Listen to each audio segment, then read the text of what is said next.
tayo may dala ng i10, tapos hindi ko yung Fiesta na black. Tapos ewan ko kung tayo bumaba yung motor ng i10. Pero uwi na natin to, so galing Montalban to. Babalikan na lang natin yung EcoSport nila kasi dalawa lang kaming driver. Binandel kasi yung ano, yung ano tawag dito, yung kotse. Hindi naman namin expect na ibebenta rin yung EcoSport nila sa atin. So babalikan natin to mamaya or tomorrow dun sa driver natin na isa. So all goods naman, ganda. Okay din. So nakuha natin to ng below market value. So medyo sakto lang. Ito lang kasi yung kasya dun sa garahe ngayon kasi punong-puno. So tsagaan na natin. Saka maganda tong i10, mabilis kasi mabenta to.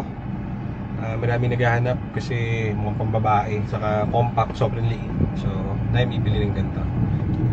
Ayun lang, mga basic lang naman yung mga tinignan natin dito. Mga overheat lang, and radiator, ganyan. Transmission, solid ang transmission ng Hyundai. Ang makina kasi ng Hyundai actually Korean yan, pero Boss yan, loob yan. Check niyo yung makina ng ano, Accent. Punong-puno yung makina nun, pero puro Boss ang laman nun. Kaya German yan. Korean made nga lang. So ayan, win tayo muna. Biyahe muna tayo.